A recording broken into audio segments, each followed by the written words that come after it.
Thanks for having me. I'm very excited to be here. I want to reiterate a couple of things that the leadership said. One, BSides, I think it's part of who we all aspire to be, and it represents the best of what it is we as a community want to be. This is volunteer-led. They're running a not-for-profit. If you see the core organizers, the volunteers, give them a high five, give them a hug, thank them. Number two, the rookie track. Go and encourage those guys. I hope they weren't all canceled, just a couple? No, just one canceled. Okay, just one canceled, excellent. Go and encourage those guys. Finally, go thank the sponsors. Spend some time with them, thank them for sponsoring. It takes a lot of money, it takes a lot of energy, it takes a lot of resources to do something like this. So go visit with them, be an encouragement, and thank them for their time and investment. Viruses, malware, and threats, oh my. Lions and tigers and bears. I have no idea where this title came from.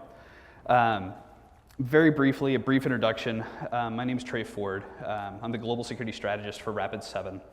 I've held a couple of different roles inside of the industry. Probably much like many of you, I wasn't in any one of them for too long. As a consultant or a solutions architect, I worked with a lot of very smart people as a product manager. I talked to a lot of smart people. In incident response, I hired a lot of smart people. And in general management, I ran spreadsheets and recruited a lot of smart people. I consider the security community family, and the primary role I have at Rapid7 is one of advocacy. My job is to be a resource for our partners and for our customers. So one of the things I want to drill into very deeply today is the DBIR. You guys downloaded and read the latest version? Oh, come on. If our industry had an NTSB, this would probably be the right document, right? We don't have reams and reams and reams of actuarial data to dig into as a community. Cyber insurance is based on what? Where do they get these numbers from? If we look back into the history of InfoSec, there's kind of this spectrum in place. In the early days, we looked at the theory of self-reproducing automata, this theory that code may echo. We saw Creeper and Reaper following to clean it up. The term virus was coined in '83. A couple years later, the Morris worm was released. Hey, that ran on like Linux or Unix, right? That's safe from viruses. I run OS X, I know I'm fine.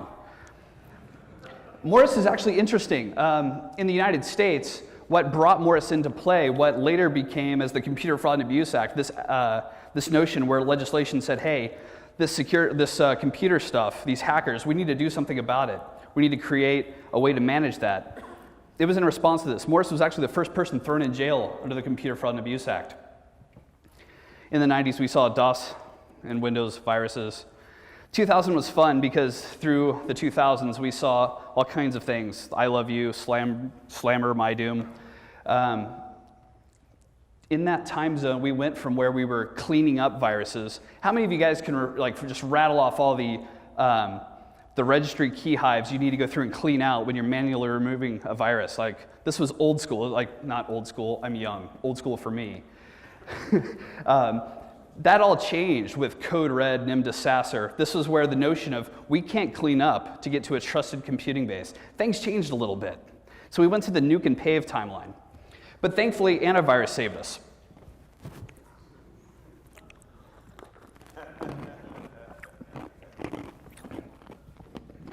This isn't being recorded, is it? Is it? All right, shout out to Dave Marcus. I love to give him a bad time. So we saw an evolution. The Storm botnet, Zeus crimeware. This is where things started going from research and amateur work to professional. SpyEye, APT, it's our favorite acronym. Stuxnet became a reality. So we're talking weaponized, government-backed malware. SpyEye, Bitcoin mining, and Dexter point of sale. One of the things that I think we all would acknowledge, and one of the things that we're still trying to help people understand, this isn't about prevention. This isn't about blocking things out. This isn't just about hygiene. A determined adversary will find their way in. Whether on purpose or accidentally, we will have a footprint given up in our environment. No industry, no vertical, no infrastructure is resilient enough to prevent it. So the question becomes, what do we do about that? So the classic discussion is knowing your opponent. I think we're all somewhat aware of these guys.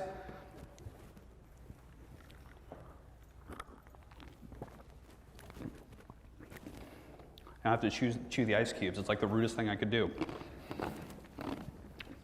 We're not going to talk about the DBIR. I think the DBIR is very important data. I think it's something that we should all spend time studying. I think there's a lot of relevant wisdom. I think there's a lot of data that helps tell a story. Executives, the business, these individuals all like to be able to compare themselves. I think the DBIR is the first data point we have where we can actually reference this, where we can actually look across the industry and look at the largest coalesced incident report and kind of share, here's common threads, here's common points of failure, here's things that we know people are blowing it on. So what I would like to do is spend some energy talking a little bit about the good and the bad and how we compare ourselves a little bit and how we're different, our opportunities. So criminal economics, I think we're all aware that money comes with specialization. We're all aware that the bad guys, the criminal hackers, the bad guys, the evil ones, I want to think of them as our opponents. They've specialized very simply. There are groups that write the malware. There's groups that build the exploits. Those that wrangle the bots, those are actually responsible for the attacks. You don't have to be an expert in any one area. Matter of fact, you could be a solid businessman or businesswoman and gather, buy up, recruit, train, work with each of these people. People from around the world with their expertise, their bias, their infrastructure, and run this business, outsourcing every component of it. And we're all aware that most of them are in it to make money. This isn't the hacktivist discussion or doing it for the lulz.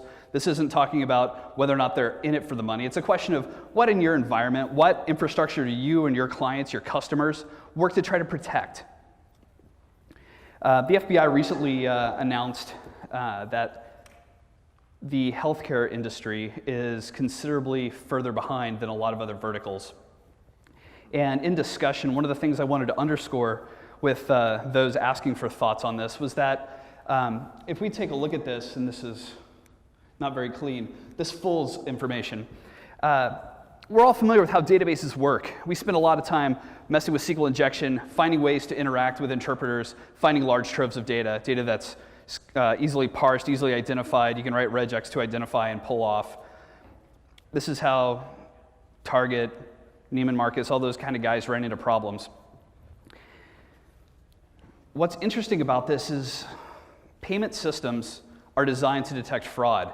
They have a single point of identification.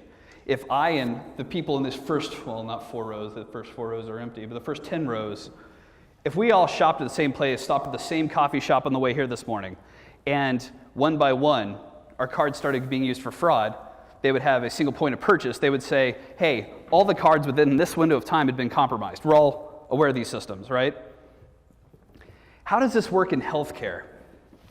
We guys have all been to a clinic, seen a doctor, and our information may or may not be in a highly structured database. I've seen a lot of paper flying around. In the United States, we signed a HIPAA form. I know that you guys have something similar in the EU. But when people start taking copies of this information home, they don't just have my name, my social security number, my national ID number. They have my medical history, the names of all of my friends and family, addresses I've lived in, because they may need that from a thorough history. I can't change any of that information. They've got everything it takes to apply for credit on my behalf. What's nice for that attacker is that from the moment of data collection to the moment of attack, the moment of actual compromise, when a credit line's open, a credit card's received, a loan is placed, those sorts of things happen, there's a large window from the initial theft to that actual compromise. They have this large window padding and protecting them. We're all familiar with the intrusion kill chain. I believe it was Lockheed that put this together, the cyber kill chain. And I think this is important. I think we're all aware of the different types of defense mechanisms that plug into each of these.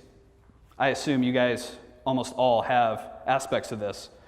Would you consider yourselves truly expert in any one or two of them? Seriously, give me a hand here. Like some of you guys I know will have a level of expertise in some of these defensive areas. All right. Almost all of the incidents in the new DBIR did talk about deployment of malware. They also talked about compromise of credentials, use of stolen creds, brute forcing, or reuse of those credentials. There's a couple key pieces that we all need to keep track of, but throwing away all the statistics, if we acknowledge at some point they're going to get in, I think we need to have a discussion about how we overemphasize or have historically overemphasized prevention, and we need to drive a balance for response. So I want to talk about the good guys. I believe that we understand our adversaries. I want to talk about how an ounce of prevention is not the same as an ounce of response. I want to talk a little bit about why I believe as a community we have a little bit of a myopic focus. So us, this room, this family, our brothers and sisters, our colleagues around the globe at BSides. I'm going to lump in Black Hat because I consider them family. The trainers, some of you that are here present today. We're the professionals. People look to us for guidance, for perspective. And I think we've got a pretty solid understanding of our adversaries. We understand what inside our environment they're after. We're fairly confident how they use the data that we house, the data that we don't own, the data that we're custodians of, how they monetize that, how they value that, what they're going to do with that. I don't think we need to dig into that. I think we appreciate and respect our businesses. I don't have to hash the fundamentals. You guys all know what your business values, how you guys make money, and how our job is to support that. I don't think prevention and response are necessarily the same. I've come to appreciate that I believe response is more important. There's nothing I could do with my team at Black Hat to protect the network. We were going to deal with incidents. Sometimes you take these things on the chin, but I think that detection, containment, eradication, and communicating openly about this stuff is every bit as important in managing your trust that you have with your customers and your business partners. Are you guys familiar with the term shadow IT? Some of you, I'm getting some nods. We all used to talk about going open source. We used to talk about going SaaS.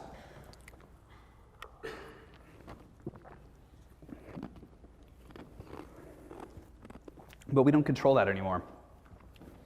My wife has a degree in business. She has her master's in divinity. My wife's a lot smarter than I am, far more educated than I am, far more eloquent than I am. She has no technical background, zero. My wife runs IT for a medium-sized business, 300-400 employees global. It's kind of scary. She runs their exchange. She runs Box. She runs all of their enterprise architecture. She does the new hire training. She has got access to everything. Did I mention my wife's not technical? Honey, I want to talk about Okta. What's Okta? Well, it's single sign-on. Well, that's interesting. Why would you want single sign-on, Meg? Well, I would have one place to control people's logins, so I can set them up and it goes everywhere. If I change their password, it goes everywhere. Well, that sounds interesting. Why would you want to do that? I swear I didn't start this. Well, I don't know. I think it's important. It seems like it's going to save me a lot of time. Well, that's great. And when people are having issues, I'll have one place to go. Well, that sounds really smart.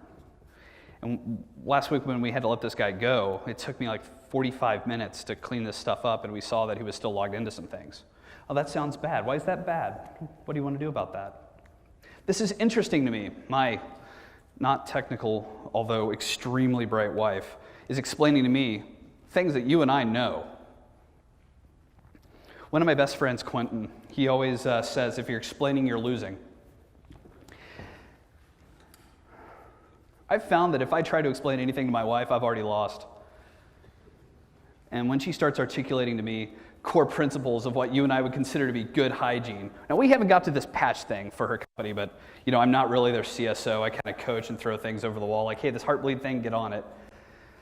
It's kind of amazing because when they own it themselves, the conversation's different. Are you with me? So there's this other thing, user accounts. A human to an account, this is not a one-to-one ratio. How many of you guys use personal accounts for work? 2? You're lying. Stop it. All right. How many of you guys only use your work account for LinkedIn? Yeah, that's what I thought.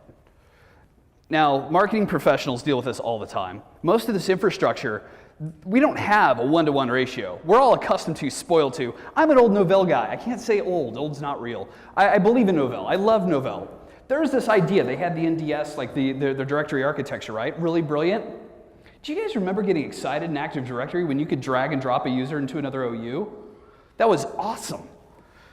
Yeah, we had that like, I don't know, in 2001, maybe before. NDS, old school management. It's all based on the X.500 standard. I come to appreciate marketing in light of Novell because they had some really brilliant stuff. Brilliant stuff. Remember that argument that broke out between Apple and Windows? We came up with the UI, the GUI. Well, no, that's not true. Hey guys, if you want to fight, just letting you know, I'm over here at Xerox. That actually came from us. I wonder how much different the world would be if they invested in marketing and communications. And this is something I think we're starting to resonate with in security. So the point I was trying to make with the users not being a one-to-one thing, we talk about users, we talk about accounts. The thing is that's not a clean one-to-one ratio. In the enterprise, we have a new hire ticket that's generated. We're all doing this enterprise thing, right? We're all compliant with our SOX or whatever international standards we're using. New hire ticket comes up, we set them up account in Active Directory, that populates out to Salesforce and Oracle and all the other infrastructure items. They've got all these accounts mapping back to one human. But then there's also these other accounts that are outside of the environment that aren't mapped to central login. And maybe Okta and things like that are kind of cool, but how are we tracking this stuff?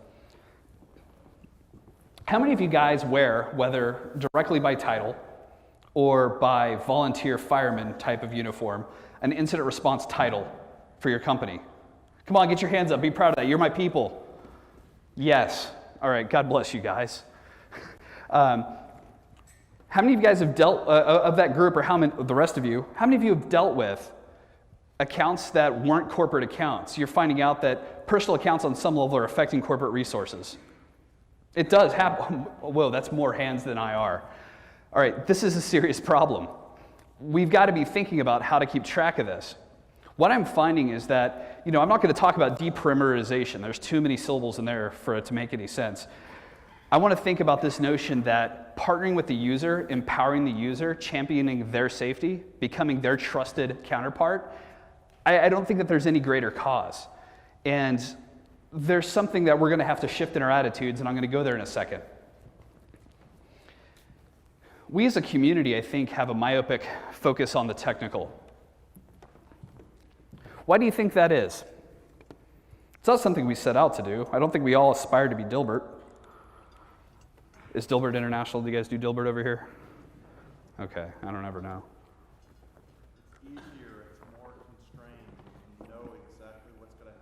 It's easier, it's more constrained, we know exactly what's going to happen. I'm not a very good Unix admin. I came up in Windows, did a lot with Novell. Novell apparently has some Unix roots. But what I found in managing systems is I ask it to do a lot of things, and with the constrained bit, Martin's dead on. When I ask a system to do something, I provide a script, an installer, a GPO. There's a fairly structured amount of behavior that I expect to come back out of that, right? How many of you guys have made the jump from the technical track to the management track? And I'm not saying successfully, but you're in the batting cage swinging at it. A handful, and those are low hands. There's a lot of them, though. All right, I like technology because it is constrained. I do have a measure of expectation. But what's interesting about this is I spent my entire life aspiring to it. I studied my maths. That's how they say it here, right? Maths. I did a lot of science. I took a lot of, I didn't take a lot of programming as much as networking and systems management. But I studied this forever. I banged my head on a hard table forever. I've broken my share of keyboards. I've always been working this. I'm always reading new materials, studying the latest technology, stuff that's coming out. We all do this. We do this nights and weekends. But I think this is an aspirational thing. And because this is something we've spent so much energy pursuing, I think we elevate that. Now, when we make this jump over to management, historically in InfoSec, we've not really respected so greatly our management counterparts. There's a lot of CSOs out there. There's a lot of middle management out there. I think they get a pretty bad rap. Man, my manager is just not very technical. He just doesn't understand what we do. Why were you in the office so late? Oh, what was it like golfing, buddy? I mean, like, we're in here trying to fix stuff. It's like they don't understand us. Right now, in this moment, in this chapter of history, I think we're in a really neat place because we're seeing more and more executives, more and more senior management in InfoSec and IT that have moved over, made the jump from technical contributors to management. These people understand us. They've fought our battles, they've bled in the same dirt, they've had pager duty, and they know what that is. I had a manager when I was in IR come back in at 3 in the morning. He personally didn't dispatch his admin. He actually brought us coffee. Showed up, brought us coffee, brought us some warm food, and left. Literally came by, want you guys to know I appreciate you. I know what you're going through. Who's at home sleeping and what time are they up? I'll check on them. That to me is leadership. That was amazing.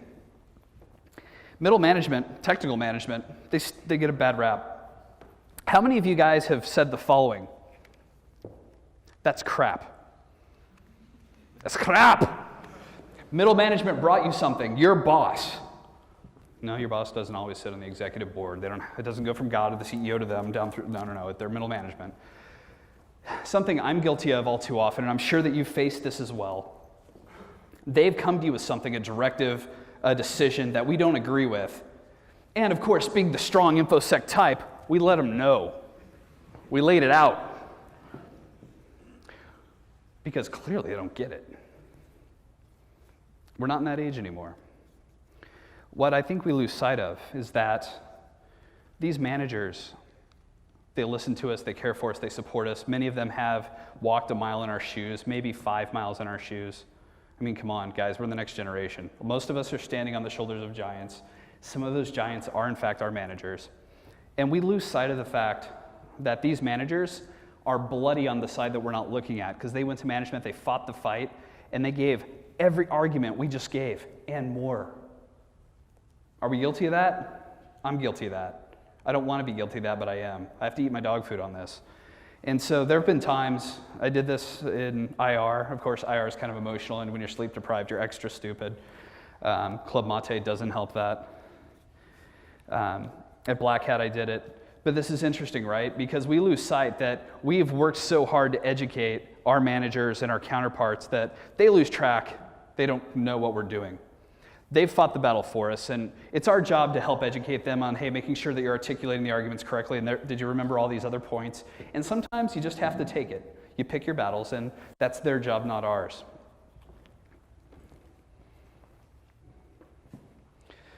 Oh dear, imposter syndrome. Who here has imposter syndrome? Don't raise your hand. I guess we all should. Marty, I love you're sitting in the front. You're the first to raise your hand. You're probably the only man in the room. You're my boy. Imposter syndrome is interesting because I think with our pursuit of technical knowledge, technical mastery, we achieve a certain level of, I clearly don't know enough. Is it not true the more you learn, the more you understand you don't know crap? Is it not true? When you meet with these trainers, this was probably one of my favorite things that I'll never live down at Black Hat. Working with the trainers and the more senior speakers, I've never met a more humble community of people that will meet you wherever you are. I promise you, working at Black Hat, you don't know crap. You're talking to trainers, you're talking to researchers, especially the new kids. They're coming in, man, I got this. What does that even mean? You work at Black Hat? Well, no, you don't understand, dude. Like, you're one of 3 people that get it. Can you use small words and talk slowly and help me understand what's coming out of your mouth right now? Because I do not get it. Imposter syndrome is interesting because I think in product management, I should do a blog post on this. In product management, I learned about the curse of knowledge. You're a security professional, you're a security professional, you're a security professional. When you go talk to your wife, your spouse, your girlfriend, your neighbor, the coffee shop girl, whoever, about anything you do for a living, start a stopwatch and see how long it takes for them to glaze over. Unbelievable. Dude, I spent all kinds of time figuring this out. It's awesome. Why don't you care?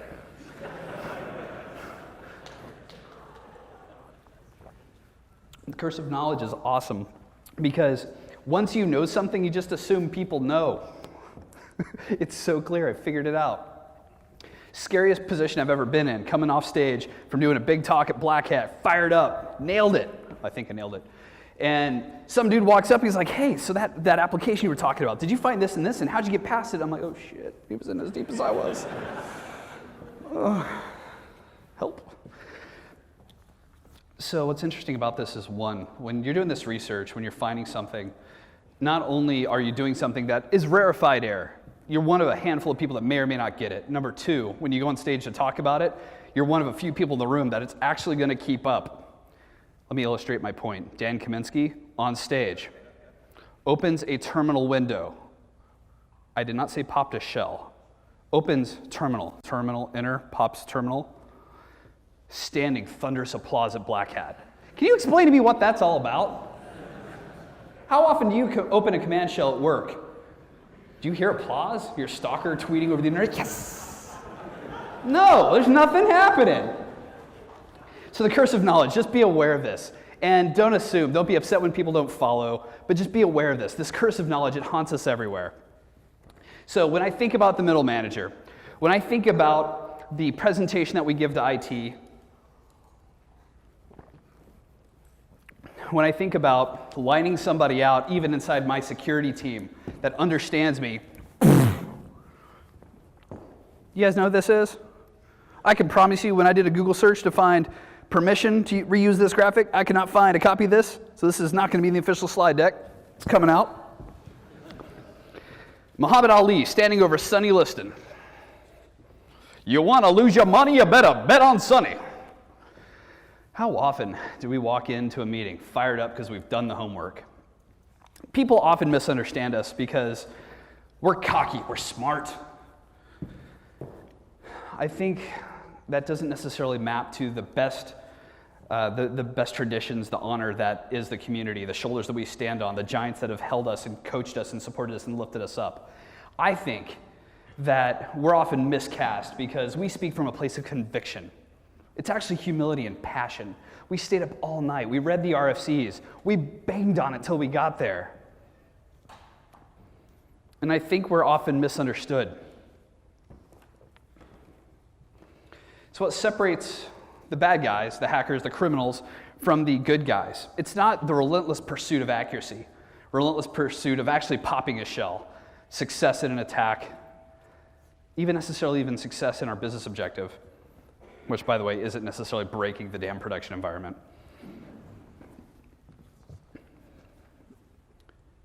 After Muhammad Ali laid out Sonny Liston, he got to walk away.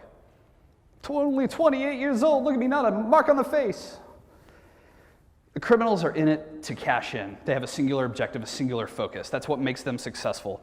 Clarity, a vision. They know what they're out to do. They're driving a business. They're driving revenue. They're cashing out. Those for the lulz, they've defaced your page. They didn't take anything. That's great. All right, good game. But that's not us. The thing is, when I think of InfoSec, when I think of the community that has been so warm and kind to me to welcome me and my peers and put up with me, and I wanted to tell my first trip as a PCI auditor story to you guys, and I don't know that I've got the guts to do it. That's probably for another time. But when I think of information security, I think of a picture more like this. What is her name? Megan Vogel. Winning the argument, drop in science, that's not success. Megan Vogel is a track athlete. I believe this was in high school. She's running a race. She's not doing so great. The gal that was in the lead dropped. She collapsed. She overcooked it. I think we all come out of the gates a little hot sometimes. I'm just starting to get back to running. I hate running. I still hate it. So Megan's coming towards the last round and rounding towards the finish line, towards that last straight, 100 meters or so out. And this gal's collapsed. Track has rules. It says you don't offer assistance to any other athlete. And that's basically designed to prevent me from boxing someone out because I'm slow and out of shape so my track star athlete can pass. Megan stops and picks this gal up. Totally crushes her opportunity of putting up a solid performance. But this gal, she was leading it. She had a bad go. Picks her up and helps carry her across the line. Being right, proving someone wrong, God help us, embarrassing somebody, that's not who we are. It's not what we want to be. How many of you guys control the P&L and the resources in the IT department? 2 hands? See me afterwards, I'm buying you beer. I got to learn your trick, your secret. I don't know how you do it. For the rest of us in the audience, guys, our success is found in our partnerships and our counterparts. We've got to support these guys. We do a lot of self-policing, and we have to as a community. And there's a right way and a wrong way to do it, and I'm guilty of this. I was poking somebody this week that shall go unnamed, and my attitude was wrong, and the lulls were true and real. But as a community, I think we need to find ways to partner, to pick each other up, to support and encourage, find the right way to call people out. But at the end of the day, I think we're all kind of focusing on the same thing. How many of you guys during the Heartbleed incident got on the phone with a competitor or a peer outside of your company to compare notes? Hold your hands up higher. Stand up. Guys, give these guys a round of applause, please.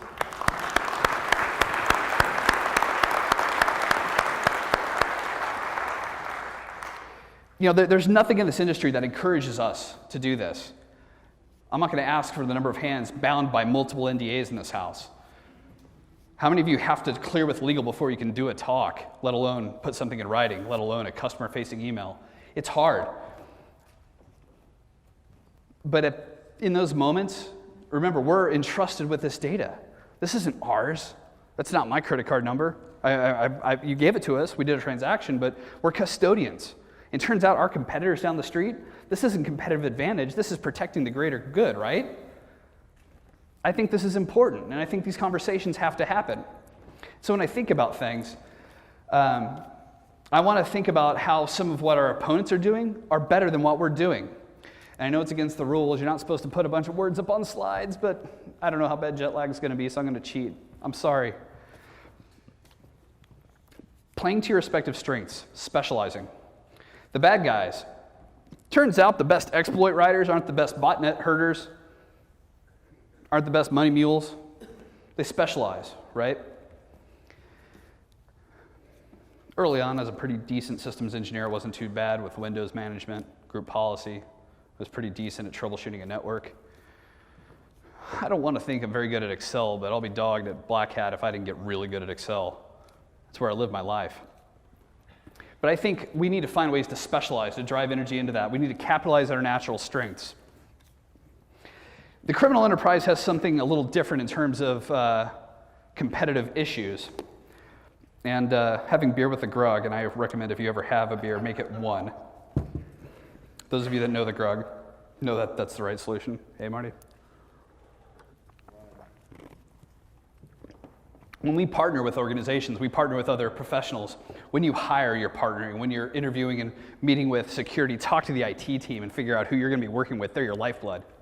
When you partner, you don't have to worry about them potentially being a snitch. What you're doing is on, for the most part, up and up most of the time. When you do something stupid, it's different. We clean that up later. But you don't have to worry about them being a snitch or necessarily trying to cut you out or double-crossing you and stealing your money. Criminal enterprise has a different trust barrier, trust architecture, and liability structure than we do. So finding ways to make it safe for your research team to do research, making it safe for your communications team to communicate. How many of you guys work in marketing? Work in communications? I don't see, I know you're lying. There's 2 of them over here. Turns out I now work in a marketing crew. My job's to help with that. But it's very strange because how many of you actually trust the marketing team to say, hey, on behalf of the research team, this is the right thing to say. And I'm not going to review it. I trust you. Not a hand. It's truth. It's scary. Finding ways to trust, finding ways to give things away. I think the hardest part about security is finding the right way to trust. I love that from a user standpoint, users are becoming more suspect. Heartbleed was interesting, wasn't it? Has there been, and I'm throwing this out for feedback, has there been a single incident in the history of the internet where people, not just techies, not just security folks, people at large, were launching scans against our web servers? Banging on our sites? My mom asked me about this. What is that all about? I got her an iPad, so I wouldn't have to deal with like computer questions. Dude, no, I was scanning this, and is it safe to log into Cox? I got to pay them. She doesn't use Cox. But I want to log in and pay my bill. Can I do that? I don't know, Mom. Why don't you call and ask? Who do I call? I don't know. Figure it out. Call them. Kind of cool. Like, this isn't just like, I don't know, the NSA, General Alexander, giving us the opportunity to go talk to our families at the dinner table. This was different, right? It became personal. Finding new ways to expand their gifts. The bad guys have it a little easier than we do. Our opponents have it a little easier than we do. I'm trying to get to this gender-neutral messaging, and I'm doing a horrible job. I like my fighting and war metaphors. I got away from them. Bad guys, that's one too. Sorry. They have it easier because they get to specialize in very lucrative ways, don't they? How many different hats do you have to wear on a daily basis? Those of you in IR are wearing at least a dozen. But how many of you guys have one clear job function? Let me get this straight. Your job is to fire up a VM, log into Tor, check into 3 encrypted email accounts, move some funds around, and then get off the internet and get back across town? No, it's the grug. The rest of us are checking the pager, checking the cell phone, checking the Twitter, checking the Facebook, checking the LinkedIn, checking the corporate email, checking the Jira, checking the Confluence, checking. It never stops. What's interesting about this is how many of you have spent time outside of our technical pursuits exploring how to better communicate to our business counterparts? Have taken managerial classes, maybe worked on an MBA. For those of you that don't believe in that stuff, jumped into like advanced Excel classes, worked in public speaking, even did something silly. I started taking improv, and let me tell you, if you want to get past your notion of I'm uncomfortable on stage, they make you do everything stupid in the book. It's unbelievable. Make up a sci-fi creature and act it out for the next 10 minutes. Horrible. But it helps you communicate a little differently. What's very strange about this is, in improv, I come to appreciate that it doesn't have to do with the science I drop, how eloquently I hit my messaging, how very clearly I articulated a solution, an architecture, a problem, or a business case. Remember that thought, if you're explaining, you're losing? Communication is what the listener does. Communication is what the listener walks away with. Has nothing to do with you, has nothing to do with how you did or what you covered. The meeting is literally about getting them to walk away with ownership of a problem. I want to move to centralized authentication. I want to move to Okta. It's mind-numbing. I don't know how it happened. I wish I could figure that out. My wife is so smart. So sometimes when I start looking at the problems we're facing in InfoSec, I think of Dave Marcus, and I channel my spirit animal, Dave Marcus, and I realize some of the kids coming out of college right now have been watching us. Turns out Twitter removed that veil of brilliance where we sounded so smart on the mailing list. We spent a lot of time sorting things out on our own networks and talking to peers in IRC. These kids are coming out with far more expertise. Running incident response for Zynga, I assure you, I've worked only a handful of IR incidents, but hiring these kids out of like CCDC. Does Europe have like a CCDC kind of thing? CCDC, Collegiate Cyber Defense Competition. It's basically like a red team exercise for colleges. All right, dude, you guys got to get in on this. All right, so what they've got is a bunch of universities that get together, and they've got, it's like a CTF environment. They're running a full tilt capture the flag, just like DEF CON or anywhere else you'd attend, except it's organized college teams. Dude, these kids know how to lock down a BSD box. They've learned web AppSec. They've learned exploit development. I mean, like, these guys know everything that we spent forever trying to figure out, or for me sitting back and watching. What's interesting is they have all these skills, but they can't communicate it, they can't message it, they can't put together a P&L, the profit and loss sheet. They can't communicate it to the business. They're excited, they want to take over the world, and they want to do it all right now. One guy literally tore apart our entire Puppet infrastructure, owned the Puppet platform, and was literally rebuilding aspects of the Git repos in production without talking to anybody on his lunch break. I cannot articulate what that meeting went like when my boss called me in to say, dude, what's going on with Puppet and Git? People can't get in. They don't know where stuff went. It's like the chipmunks. Alex! Amazing, the things these guys teach you. So I've got to be sensitive to time. I want to wrap this up so you guys aren't late getting started. How do we live this? Something that Rapid7's CEO, and I don't always love how things are positioned, but I love the sentiment behind it. Corey, in my interview process, and I spent 7 weeks reflecting on, do I want to go to Rapid7 to work there? They've had a bum rap. They've had some rough sales history in the past launching, and this company has made some hard decisions and made some big investments. Something Corey he's put this into the minds of all the employees, all the teams, and something that he does himself every week. He stops and reflects on the question, what am I doing? What have I done this week? Right now, what is on my calendar for this week that makes me more relevant? What am I doing right now? And I'm not talking existentially through to my job duties and the umbrella organization I'm a part of. What am I doing myself right now that makes me more relevant? How am I changing the information security space? What am I doing to leave this better than I found it? And this is something that I think we have to live, and we have to instill this in our teams and our peers, and we need to demand this of ourselves, and we need to hold ourselves accountable to this idea. We need to find and create heroes. These are people that are going to stand for what we believe is going to be the best in information security. These are the things that we aspire to, personally and professionally. And this is something that I really got into, something I really think makes a lot of sense. One of the things deals with helping others seek to do the right thing. Doing a good job is marginally more expensive than doing the job and exponentially more effective. I have no idea where that quote came from. These aren't like statistics where you can make them up on the spot. Somebody said this, and I feel bad I couldn't find the source. Some of my favorite quotes usually come out of chats with Mercurial. If you guys know, or if you've got a phone, look him up on Twitter and follow him. He's awesome. Earlier when I talked about reaching out to people outside of your organization for feedback, I get in trouble for this. I love to reach out to people I know that are experts, in my opinion, smarter than me in areas that I can learn from, that will challenge me, that will stretch my perspective, or will call me out, Trey, that's crap. I understand you're upset, but that comes out of your mouth, you're going to fail. That's not going to be effective. You're not going to win people over. They have to own it, help them get there. We've all talked about this. Wasn't there like some sort of report that says it costs like 10 or 100 times more expensive to fix a bug after it's released to production than it was in QA? It was one of those source code production reports. I don't know that we've solved any of those problems. We're making progress.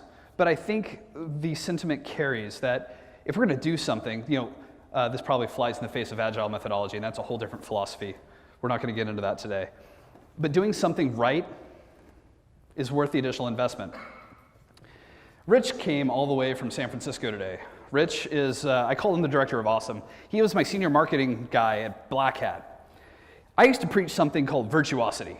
Anybody know what virtuosity is? I don't. Shut up. Might be. All right, so virtuosity. This is the notion of doing the common uncommonly well. I don't know why it's always like the little Asian kid on the piano or the violin that I always think of, little childhood virtuoso. They pick up an instrument, they sit down, and they play. They play something simple, and they play it elegantly. Doing the common uncommonly well.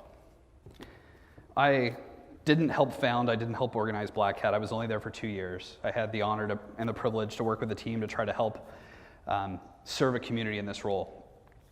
And there's no one on earth that wants to put on a t-shirt with a bullseye in the front and back and say, I can run this. That's why I hid in the back. I didn't want my name out there. Virtuosity. What I thought our keys for success, what our table stakes were to stay in the game, was to focus on core components where every time we touched an attendee, I wanted it to be the best experience we can make it. I wanted to try to find and distill and execute on what we felt the core principles were. And I think this applies to every aspect of life. I don't know who originally came up with this.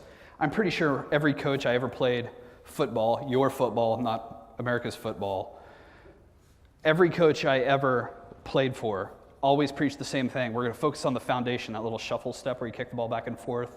You do all the little dance moves with the soccer ball, football. Doing the common uncommonly well. And I think this applies to everything else. When we tear apart the DBIR and we look at the failure report card, I don't think this is because we're focused on fail. Don't let anybody feed you that. When we focus on the report card, what we're studying is lessons that we can learn from other people's beats, right? We're falling down in the fundamentals. Who here has patching nailed? And I mean nailed. And I mean nailed. Yeah, what's up? Let's not go there. So I'm not going to hammer this any further. If it's worth doing right, and maybe it's worth doing right the first time. That's the Department of Redundancy department. O-Day is always fun, and I like to argue O-Day. We get into this discussion a lot around major conferences. I think Aloria, if you guys are following, what's the little GIF Twitter stream? Yes, security reactions, that's awesome. Follow it. Not always safe for work, but you guys are a little more lax in Europe. Security reactions is awesome because I always make fun of like the one person that's dropping O-Day at a conference, and there's like the cat freaking out and all the puppies crawling all over the cat. Dropping O-Day is important and interesting. How many of us, in all seriousness, literally fire off red alerts to our teams and launch into action every time an O-Day is discovered? All right, some of us are full of it. You see, we're all aware, and I think we all believe this on some level, but we have to articulate this clearly. At any point in time, there's always O-Day floating around out there. We can't be responding to this. O-Day is simply a sanity check. We have to be prepared and be defending against this sort of stuff. We need to be prepared to instrument when we find things. The most interesting conversation about Heartbleed was, how do I really know? Like, can I figure out, not just am I being hit, but who maybe is more interesting? Well, it doesn't have really artifacts of attack. It didn't have intrusion indications. We're gonna land in one of these departments. Jen Savage probably had one of the most succinct thoughts, and this came through probably around midnight last night when I was rebuilding my PowerPoint deck. Manual tasks you don't do regularly aren't emergencies. I think the salient point that she's making here is that I don't know if we always do the most effective job of automating the things that need to be done frequently. How many of you guys are tracking? I'm not talking logging, actually doing something with the data that comes from successful login attempts. We have 2 people here that know about PCI, 2 of them. Successful login attempts are terribly interesting. For those of you with production environments, having a jump box is great because any lateral logins that didn't come from that box, lights on, let's go, right? These are interesting thoughts, how we leverage data that's available. Yet another quote from Mercurial, and I'm going to wrap this up pretty quick. Resilience in the face of failure is better than planning for zero failure. Resilience in the face of failure is better than planning for zero failure. How many of you guys have ever dealt with a water or power outage? Mass hysteria in the streets, dogs and cats sleeping together. It's like the worst parts of the Bible, right? No, dude, you fired up you guys call them torches here, right? Your flashlight, and you're fine. IT departments are not motivated in that way. How many of you to this day have IT departments that are motivated? They get their bonuses, their additional income based upon uptime percentages. Raise your hand, Martin. Almost everybody, right? It's all about uptime, it's all about availability. This is hard because resilience doesn't always dictate, safety doesn't always dictate being online and being available. You got a couple giggles there, come on. Bro, do you even Chaos Monkey? You guys know what Chaos Monkey is, right? This is Bill Burns, 501c3 on Twitter. Chaos Monkey is literally a script designed in production to turn off servers, to kill processes, to break things in production. Why is that a good idea? How many of you are in pen testing? Red teaming, attacking? Keep your hands up, y'all. Yeah, I said y'all. I'm wearing cowboy boots. Get off my lawn. How many of you do not have scopes of work? Keep your hands up. When you do an engagement, you don't have anything that's out of bounds. Come get some. I got a couple of shaky hands, a couple of shrugs, and a couple of real big smiles. Attackers don't have scopes of work. They don't. And I had a discussion with a CSO, and I'm praying and hoping, and I'm pushing and cavorting. I'm going to find a way to blackmail him into doing this. There's a CSO, a prominent organization on the internet that we all know and love and use, that is advocating the elimination of this notion of scopes on his red team entirely. We all do tape backups. We do online backups. If we're using VMware, virtual hardware, cloud infrastructure, Backups are totally different. How come we can't test this stuff? Somebody gets inside, what do we do? I think we would all agree with this. This is an interesting problem. I'm hoping I can talk this guy into doing this. I keep wanting to say his name just to force him, and I can't bring myself to do it. This next bullet is brought to you by America's TSA.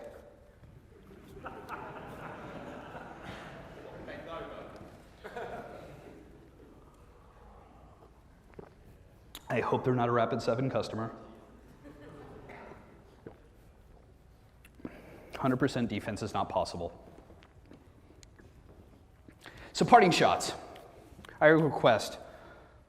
I think it was Kevin Mandy at RSA that said the Air Force taught him that you can only give 3 bullets. So I'm going to blow that. I'm just going to give you a whole bunch more. Respect criminal hackers as business professionals. We need to honor that our opponents are focused, they're diverse, they're specialized, and they're efficient at what they do. We need to achieve virtuosity on the fundamentals. This isn't something we do on our own. This is something we rely on our partnerships and those we're supporting and we're investing. We carry those that have fallen, and those are our partners, and we're there for their success. Champion response and prevention. Part of this means discussing ODA better, not using it as a fire drill item, but as a sanity check, and discussing, well, this has been out there. Heartbleed was out there for 2 years. This is interesting. What's our solution set for this? Automate where you can. Winning isn't enough. Don't give up on being right. And challenge each other to expand your skill set. Things that aren't just technically oriented. I'm not saying everybody needs to go middle management. I'm not saying everybody has to jump from being a technical contributor to being a people manager, but we need to help those guys. That's a hard transition. It's hard to do. It's hard to be successful, and it's hard to be happy doing, but help expand your gift sets. Long rant. I think I'm right on the money. We've got 10 minutes left. Any questions? Or rotten tomatoes or eggs? Guys, it's an honor and privilege to be here. Thank you so much for having me.